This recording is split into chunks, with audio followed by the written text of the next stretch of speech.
에서 8절까지 말씀입니다. 마태복음 17장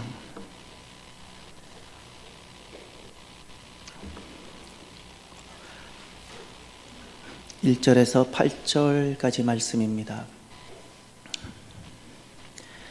한 절씩 교도하시겠습니다.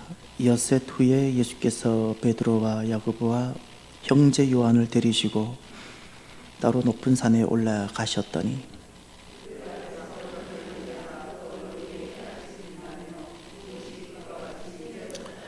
그때에 모세와 엘리야가 예수와 더불어 말하는 것이 그들에게 보이거늘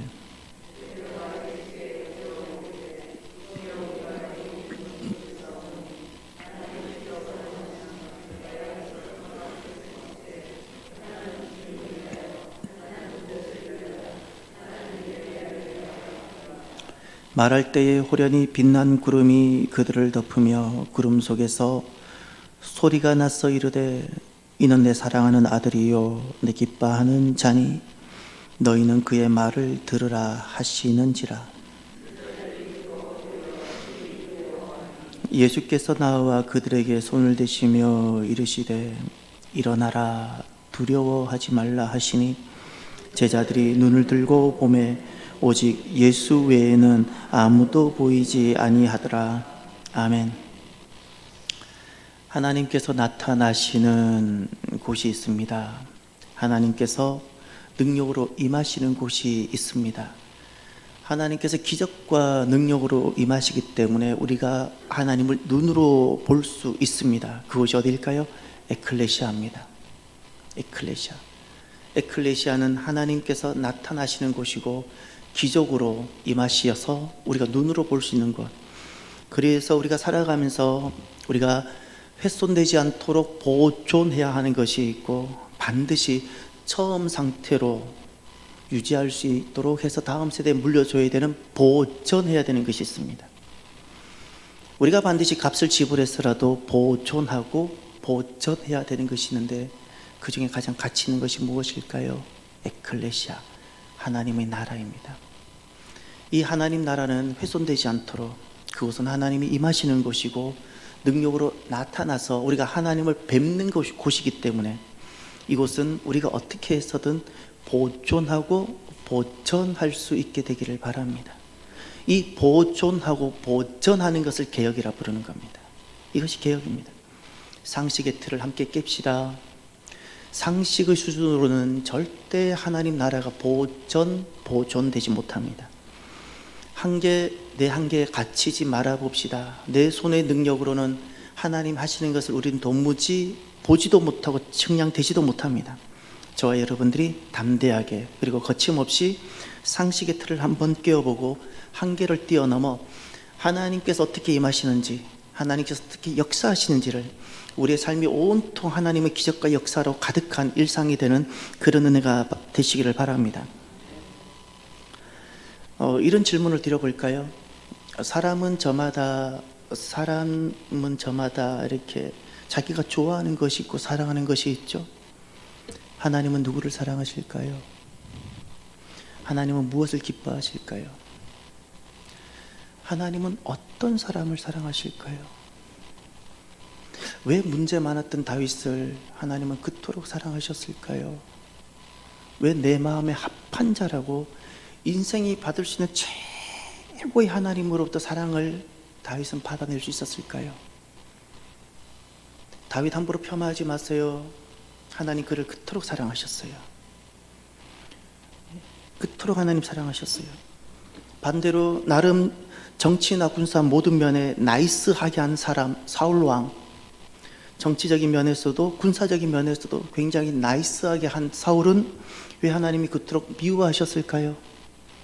심지어 후회한다고까지 하셨을까요? 왜 하나님은 야곱은 사랑하시고 당대의 많은 사람들로부터 지지를 받고 당대의 큰 나라와 같은 세력을 이루었던 에서는 하나님이 미워하신다고 하셨을까요? 또 처음으로 돌아가서 질문합니다. 하나님은 누구를 사랑하실까요? 하나님은 어떤 것을 기뻐하실까요? 오늘 본문은 우리가 잘 알고 있는 변화산 말씀입니다. 변화산의 이 말씀에서 예수님이 변모하셨거나 변화되었다는 사실에 우리가 너무 마음을 빼앗기지 말기를 바랍니다. 이 장면이 아니라도 예수님은 어디서나 변화가 가능하셨던 것이고, 그러면 예수님은 왜 우리에게 이 변화산의 모습을 통해서 우리에게 어떤 말씀을 주시려고 하실까요? 너무 중요한 말씀이 있는데 이 말씀을 보셔야 됩니다. 5절을 보십시오. 말할 때 호련히 빛난 구름이 그들을 덮으며 구름 속에서 소리가 나서 이르되, 다 함께 봅니다.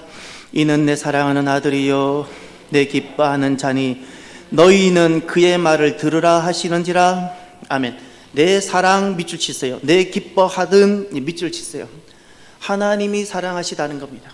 하나님이 기뻐하신다는 겁니다. 누구를? 그리스도를. 하나님께서 사랑하세요. 하나님께서 기뻐하세요.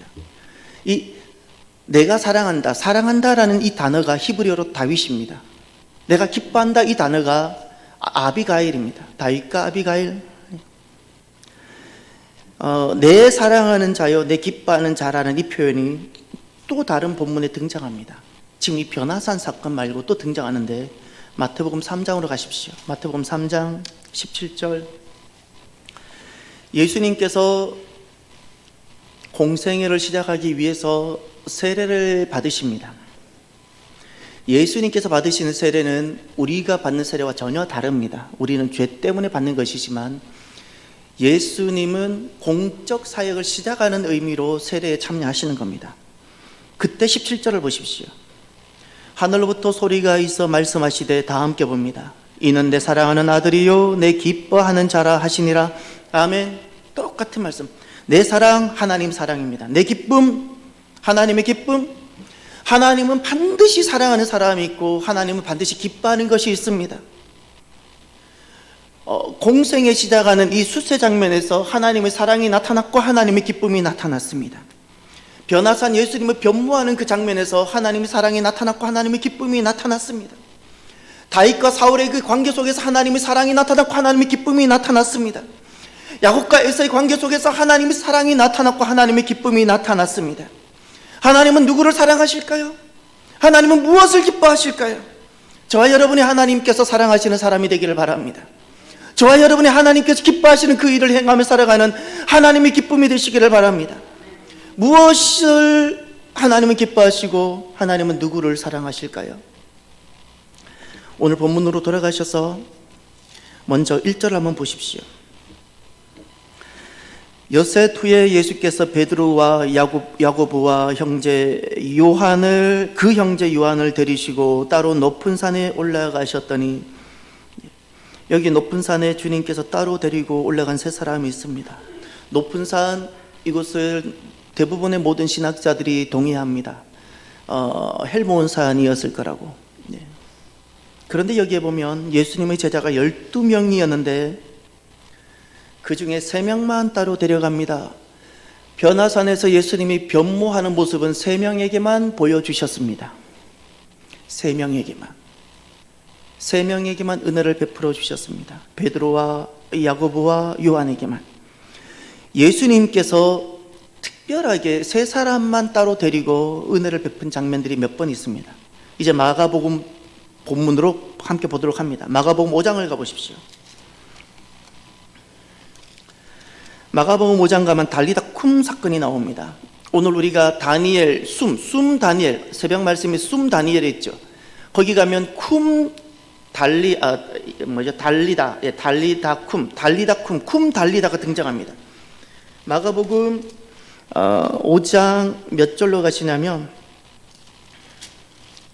37절로 가보십시오. 37절. 회당장 딸이 죽었습니다. 그때 37절에 보면 베드로와 야고보 형제 요한 외에 아무도 따라옴을 허락하지 아니하시고, 그리고 나서 41절, 그 아이의 손을 잡고 이르시되 달리다 쿰 하시니, 번역하면 내가 내게 말하노니 소녀야 일어나라.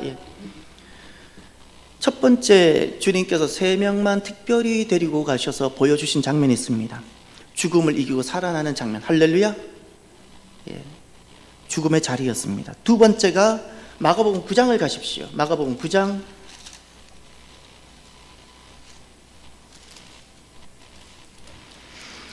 마가복음 9장을 가시면 2절로 가시면 오늘 우리 마태복음 17장 본문과 동일한 본문이 등장합니다. 엿새 후에 예수께서 베드로와 야고보와 요한을 데리시고 따로 높은 산에 올라가셨더니 그들 앞에서 변형대사, 변화산 사건입니다. 변화산 사건 때 예수님은 세 제자를 따로 데려가셨습니다. 변화산 사건에서 도대체 어떤 내용이 있었는가, 그것은 이따가 한 번 더 보겠습니다. 아니요, 저기 변화산 사건 말씀을 먼저 봅시다. 변화산 사건에서 왜 예수님은 이 세 제자를 따로 데리고 가셨을까요? 누가복음 19장을 가십시오. 누가복음 9장을 가십시오. 누가복음 9장을 가시면 변화산 사건이 누가복음에 등장하는데 28절, 이 말씀을 하신 후에 8일쯤이 되어 예수께서 베드로와 요한과 야고보를 데리고 기도하시러 산에 올라가사 기도하실 때 용모가 변화되고 그 옷이 휘어져 광채가 나더라. 그때 31절에 보면 영광 중에 나타나서 장차 예수께서 예루살렘에서 뭐 하실 것을 말씀하셨다? 십자가입니다. 십자가예요. 변화산에서 예수님께서 이들에게 보여주신 것은 예수님의 죽음입니다. 십자가입니다. 야이로의 딸에서 예수님께서 세 제자들에게 특별히 보여준 것은 야이로의 딸의 죽음이었습니다. 그리고 그 자리에서 어떻게 사는지를. 변화산에서 예수님께서 세 제자들에게 특별히 보여주신 것이 있습니다. 예수님의 죽으심과 십자가입니다. 그리고 그 자리가 어떻게 부활할 것인가를 보여주셨습니다. 또 하나가 더 있습니다. 예수님의 세 제자. 마가복음 14장을 가십시오. 마가복음 14장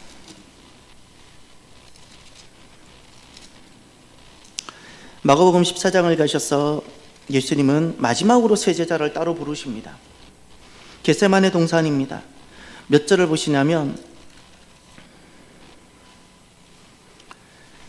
32절에 그들이 겟세마네라 하는 곳의 이름에 겟세마네 도착하셨습니다. 그리고 33절 베드로와 야고보와 요한을 데리고 가실새 모든 제자가 11명 제자가 가룟 유다가 빠져나갔으니까 11제자가 함께 겟세마네 갔지만 그 중에 3명은 그 중에 따로 예수님 곁에 머물겠습니다. 따로 부르셨습니다. 그 겟세마네에서 어떤 일이 있었죠? 예수님께서 하나님의 뜻에 복종하는 죽음에 대한 기도가 있으셨어요. 죽음에 대한 기도. 이 세 가지 예수님께서 세 제자들에게 보여주신 공통적인 것이 하나 있습니다. 무엇인가요? 야이로의 딸의 죽음, 예수님의 죽음, 예수님의 십자가.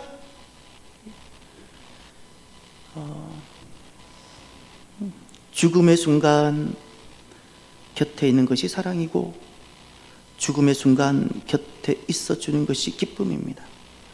이 죽음은 무엇일까요? 그냥 죽는 것이 아닙니다. 구원입니다. 하나님은 무엇을 기뻐하시고 하나님은 어떤 사람을 사랑하실까요? 하나님께서는 구원을 위하여 살아가는 사람 사랑하십니다.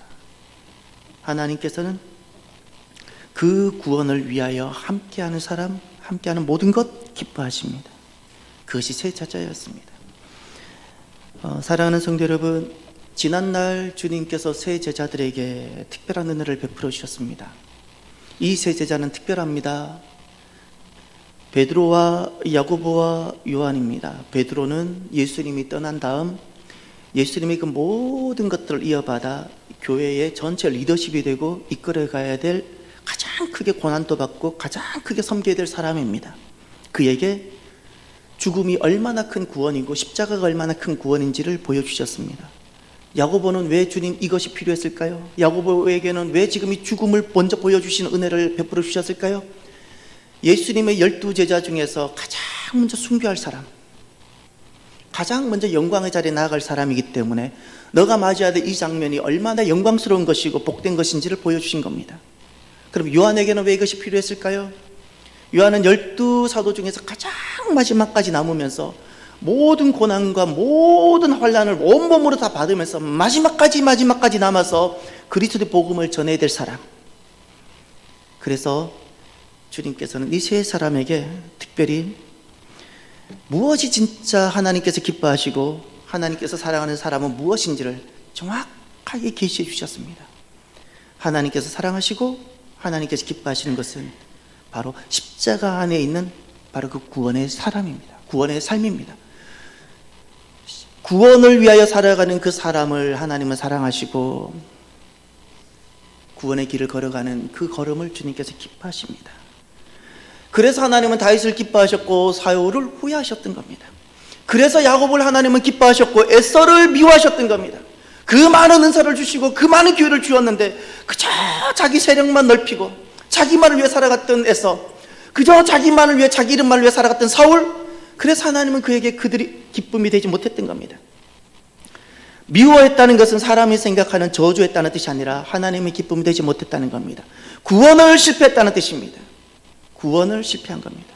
그 기회를 주었는데, 그 많은 것을 주었는데, 여러분, 저와 여러분은 어떠한가요? 우리도 언제까지 이 땅에 머물진 않지 않겠습니까? 저와 여러분들도 잠시 후면 모든 것을 결산하고 떠날 텐데, 저와 여러분이 하나님께 이렇게 이런 말씀을 들었으면 좋겠습니다. 너는 내가 사랑하는 사람이다. 너는 내가 기뻐하는 사람이다. 여러분 잊지 마세요. 하나님은 다른 사람을 사랑하지 않습니다. 하나님은 다른 것을 기뻐하지 않습니다. 하나님은 구원을 이룬 사람을 기뻐하시고 구원의 여정을 살아가는 그 사람을 사랑하십니다. 다윗이 흠이 적었기 때문에 사랑한 것이 아니고 그 흠을 가지고 또 회개하고 돌아와 하나님께서 그에게 부탁한 구원을 이루었기 때문에, 할렐루야. 사울은 그 많은 권력과 하나님 그 많은 기회를 주었는데 결국 자기 이름만을 위해서 살았어요. 자기 이름만을 위해. 한 번도 살면서 자기 이름을 지어보지 못했어요. 늘 자기 자존심, 자기 명예. 그래서 하나님은 그를 세운 것을 후회하셨다 말씀하셨어요. 저와 여러분이 하나님께서 보셨을 때 기뻤으면 좋겠습니다. 기뻤으면 좋겠습니다. 여러분의 목사가 여러분 앞에 서 있는 것이 밥 먹고 사는 것이 되지 않도록 기도해 주십시오. 제가 여러분 앞에 서서 내 자녀나 기르고 내가 밥 먹고 살기 위해서 있는 그런 존재가 되어서는 안 됩니다. 그럼 하나님이 저를 세운 것을 후회하실 것입니다. 여러분들도 마찬가지입니다. 여러분이 어떤 삶을 살아가든지 그저 밥 먹고 살아가는 수준으로 살아가지 마십시오. 밥 먹고 살아가는 수준으로, 짐승들도 하는 수준, 예수님과 전혀 관계없이 넌 크리스찬들도 할 수 있는 그 삶 수준으로 살아가는 수준으로 살아가지 말았으면 좋겠습니다. 우리가 주님이 계시다면 주님이 그토록 바라시고 우리에게 전부까지 주시면서 우리에게 그토록 하셨던 그 구원의 삶을 우리가 살아가야 되지 않겠습니까? 하나님은 이 구원의 삶을 살아가는 사람을 사랑하시고 그 길 걷는 자를 기뻐하십니다. 오늘 본문을 또 보시면 주님께서 이들에게 변화되는 모습을 보여주십니다. 2절을 보십시오. 그들 앞에서 변형되사 그 얼굴이 해같이 빛나며 옷이 빛과 같이 희어졌더라. 아멘. 여기 그들 앞에서 변형됐다 말씀합니다. 그래서 변화산, 변화사건, 변화, 높은 산에서 했기 때문에 변화산이라고 우리가 흔히 이야기를 합니다. 변형되신 예수님입니다. 그런데 그 모습을 자세히 보십시오. 얼굴이 해같이 빛나다, 옷이 빛과 같이 희어졌더라. 이제 베드로와 야고보와 요한의 눈을 열어서 예수님의 변화하신 모습을 보여주었습니다. 이 예수님의 변화하신 모습은 다른 것이 아닙니다. 육의 눈에 갇혀서 영을 보지 못한 우리들에게 눈을 열어서 하나님 나라가 어떠한지를 보여주신 것입니다. 원래 하나님 나라에 계셨던 예수님의 본 모습을 보여주셨던 겁니다. 이것이 예수님의 본 모습입니다. 이제 요한계시록 1장을 가보십시오. 요한계시록 1장 13절.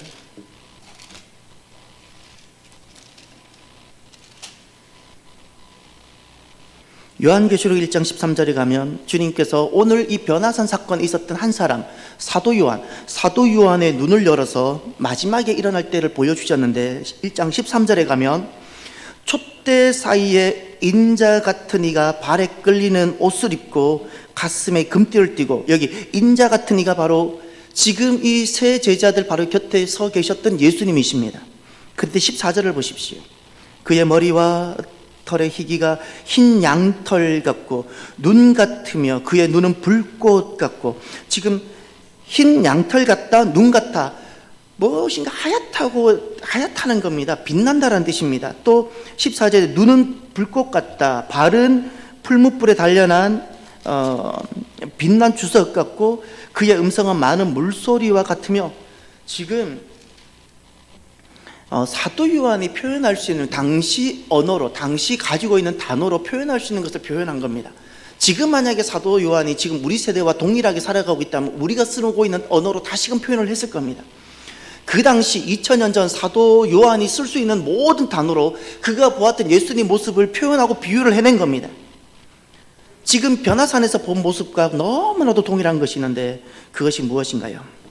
오늘 본문으로 다시 돌아가 보십시오. 오늘 본문으로 돌아가시면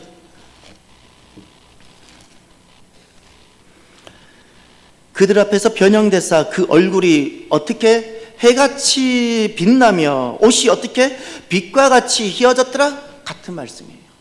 계시록에서 나온 말씀이나 지금 변화산에서 본 모습이나 얼굴이 해같이 빛나며 옷이 빛과 같이 휘어졌더라.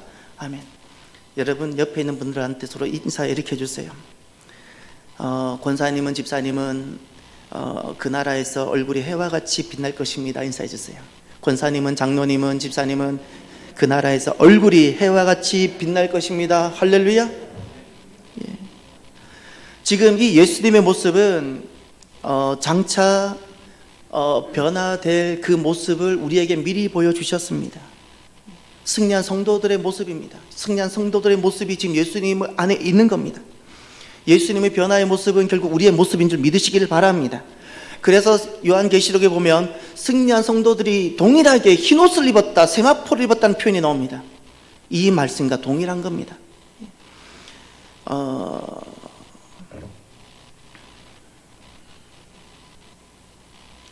승리한 사람들에게 승리한 사람들이 누리게 될 이 기쁨입니다. 해같이 빛나고 우리는 슬픔과 근심이 있고 질병이 있고 사망, 이 모든 것들이 다 지나가고 하나님 사랑 안에서 하나님 기쁨 속으로 우리가 이 참 복된 것을 누리게 됩니다.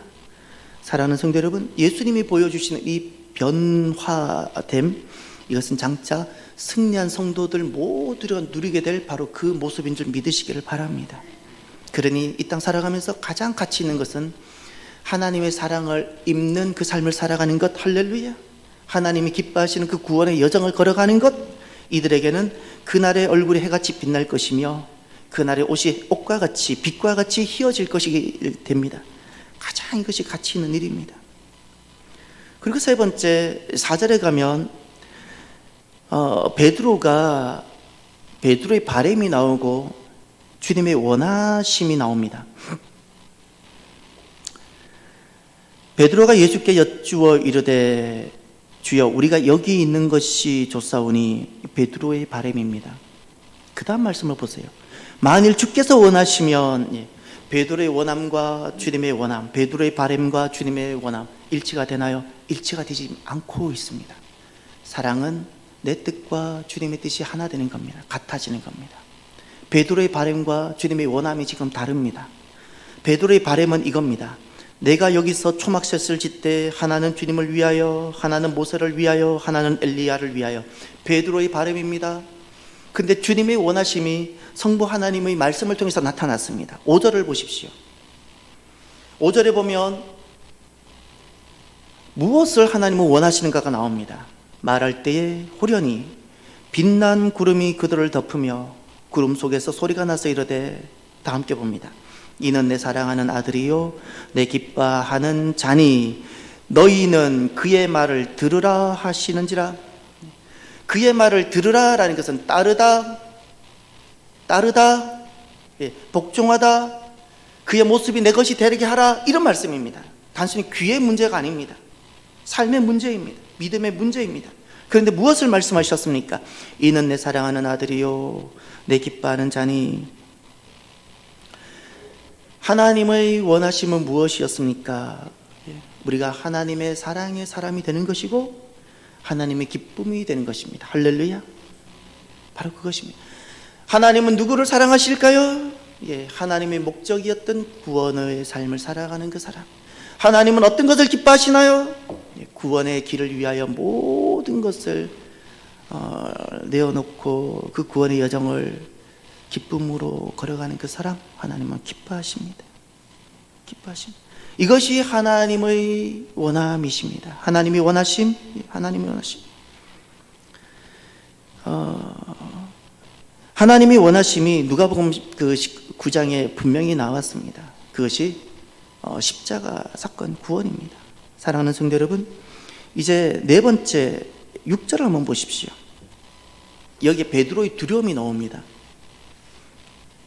베드로의 두려움. 제자들이 듣고 엎드려 심히 두려워하니, 이제 또 한번 질문을 드려봅시다. 이렇게 복된 자리인데, 이렇게 감격스러운 자리인데 왜 베드로는 심히 두려웠을까요? 우리가 이렇게 이야기할 수 있습니다. 하나님과 우리 인생이기 때문에, 우린 죄인이고 하나님은 하나님이시기 때문에 창조주와 피조물, 조물주와 우리 죄인 그 사이에 우리 질적 존재 차이 때문에 우린 두려워할 수밖에 없다. 맞는 말씀입니다. 그런데 그것만일까요? 그것 때문에 베드로가 두려웠을까요? 우리는 살아가면서 두려움을 극복해보는 순간들이 있었을 겁니다. 누구는 똑같은 장면에서 누구는 두려워하는데, 똑같은 장면인데 누구는 두려워하지 않는 순간을 맞이하는 사람이 있습니다. 그런 장면을 보셨거나 겪어보지 않으셨습니까? 언제 우리가 두려움을 이기든가요? 사랑입니다. 그 사랑의 삶을 위하여 내 모든 것을 다 내어놓는 것을 기뻐할 때 그 자리엔 두려움이 없습니다. 두려움이 없습니다. 그렇지 않던가요? 왜 하나님께서는 지금 예수님의 모습을 기뻐하실까요? 예수님은 우리를 위하여 모든 것을 다 드리기로 하셨기 때문에 다 드리시니까. 왜 우리가 살아가면서 두려움이 생길까요?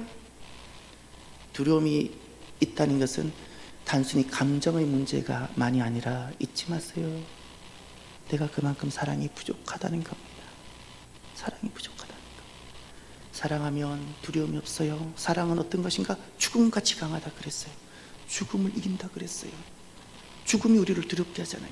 진짜 사랑은 죽음같이 강하다고 했어요. 왜 두렵냐고요? 왜 두렵냐고요? 사랑이 부족했어. 이 문제를 똑같이 적용하면 간단합니다.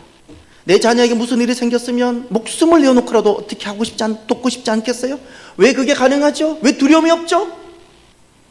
사랑하니까. 사랑하니까. 하나님은 누구를 사랑하시죠? 주님을 위하여, 구원의 삶을 위하여, 하나님 나라를 위하여, 하나님을 너무너무 사랑하기에 그 두려움조차도 남아있지 않게 되는 그 사람들. 할렐루야. 하나님 사랑하십니다. 하나님 사랑하십니다. 하나님 기뻐하십니다. 하나님 기뻐하십니다. 두려움이라는 것은 실은 사랑의 결핍입니다. 사랑의 결핍. 내 자녀는 내가 그토록 사랑하기에 두려워하지 않는데 어떤 일이 생겨도, 그러나 우리가 하나님 앞에서는 이것저것 두려워지게 된다면 나는 그만큼 하나님을 사랑하지 않는다는 뜻입니다. 그래서 주님께서 7절을 보십시오. 저는 이 부분이 너무 은혜롭습니다. 오늘 이런 은혜가 있게 되어지기를 바랍니다. 7절을 보시면 예수께서 나와 그들에게 손을 대시며, 아멘, 이 부분입니다. 베드로의 모습이 우리 모습이 아니겠습니까? 때로는 이것 때문에 두려워하고 사랑하고 싶지만 사랑할 힘이 없는 나, 이런 나에게 주님은 그것을 탓하지 않습니다. 이미 베드로의 사랑이 얼마나 부족한지 알고도 예수님은 지금 너무 복된 이 자리에 예수님은 초청하셨습니다. 그리고 예수님은 사랑이 부족한 베드로, 이렇게 하십니다. 베드로에게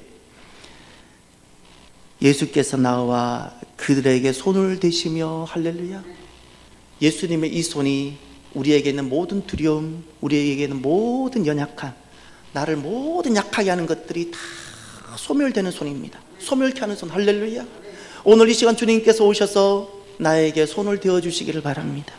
약한 나, 쉽게 두려움에 빠지는 나, 주님을 너무나도 사랑하기를 원하면서 내가 잘 그리지 못하는 나, 주님을 사랑할 힘이 없는 나, 이런 나에게 주님께서 오셔서 이 시간 손을 대어주시기를 바랍니다. 손을 대어주시면 지난 날에는 내가 약했고 내가 두려웠는데 똑같은 나이인데 어디서 이 힘이 생기는지 담대해지고 거침없어지고 죽음이 두렵지 않게 되어지고 담대해지고. 할렐루야. 하나님께서는 이렇게 우리에게 오셔서 우리의 연약함을 손을 대셔서 하나님을 진짜 사랑하는 사람이 되기를 원하십니다. 그리고 구원을 위해서 살아가는 이 길을 걸어가기를 하나님은 바라십니다. 우리가 살아가면서 내가 정말 하나님을 사랑하는지, 내가 정말 구원의 그 길을 내가 기쁨으로 달려가고 있는지 우리가 자기가 스스로 증명해 봐야 되고 자기 모습을 확인해야 되지 않겠습니까? 내가 정말 하나님을 사랑하는지, 내가 정말 구원의 길을 걸어가고 있는지 확인할 방법이 하나 있습니다. 마지막 절을 보십시오. 8절입니다. 저는 이 말씀이 저를 진단하는 그런 말씀으로 저는 자주 생각합니다. 저는 이 말씀이 참 좋고 실제로 많이 경험합니다. 제자들이 눈을 들고 보매 다 함께 오직 예수 외에는 아무것도 보이지 아니하더라. 아멘. 거기다가 꼭 적어 놓았어요. 아웃포커싱. 여러분, 우리 눈은 두 개지만 여러분, 우리가 무엇을 본다라는 것은 이 두 눈의 안구를 움직여서, 눈 근육을 움직여서 모든 공간을 동시에 보지 않고 그 모든 공간 중에 한 면 그리고 한 지점만 봅니다. 이것이 보는 겁니다. 만약에 내가 어디에 초점을 맞추지 않고 이렇게 보면 나는 아무것도 보지 못하는 겁니다. 제가 만약에 여러분을 본다면 저는 제 두 눈을 움직여서 한 곳만 집중하는 겁니다. 수많은 공간이 있고 수많은 거리가 있지만 저는 그 수많은 공간 중에 저는 한 면, 그 중에 한 지점, 이것이 보는 겁니다. 그리고 내가 한 지점을 보는 순간 다른 모든 것은 흐릿해지는 겁니다. 이것을 아웃포커싱이라고 부르는 겁니다. 예수님을 사랑하면 어떻게 될까요? 내가 구원을 위한 그런 삶을 살아가면 어떻게 될까요? 내 눈에 수많은 것들이 많이 보이는데 내가 주님께 눈을 맞추게 되고 주님만 보이게 됩니다. 사랑하면서 사랑하는 성도 여러분, 이런 경험이 있기를 바랍니다. 살아가면서 이런 은혜가 있기를 바랍니다. 이건 실제입니다. 수많은 사람이 있을 수 있고 수많은 소음이 있을 수 있는데 어느 순간인가 그 모든 소리가 아득하게 들리고 그 수많은 사람들이 저기 내 눈앞이 움직이는데도 멀리 있는 것 같이 보이면서 하나님 한 분만 보이는 은혜가 있기를 바랍니다. 실제입니다. 우리가 왜 살아가면서 이렇게 마음이 무겁거나 우리가 왜 이렇게 많이 지칠까요? 하나님이 멀리 계시는 것이 아니라 내가 너무 많은 것을 보고 있었어.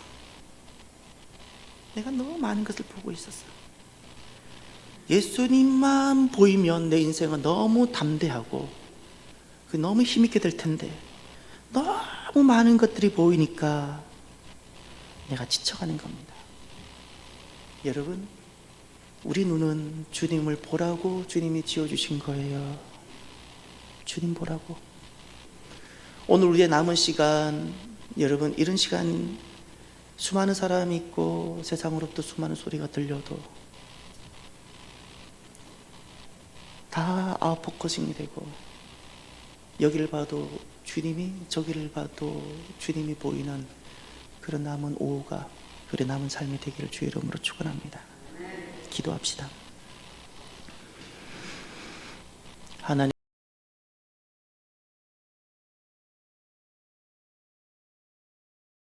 이것은 분명합니다. 너무나도 선명합니다. 아침이면 해가 뜨는 것보다 더 선명합니다. 하나님이 기뻐하시는 것이 있습니다. 하나님을 사랑하는 사람이 되십시오. 구원을 위해서 살아가십시오. 내 모든 삶이 구원에 맞춰지기를 바랍니다. 이 시간 오늘 주신 말씀을 가지고 결단하며 기도하길 바랍니다. 기도합시다. 할렐루야. 하나님 아버지 감사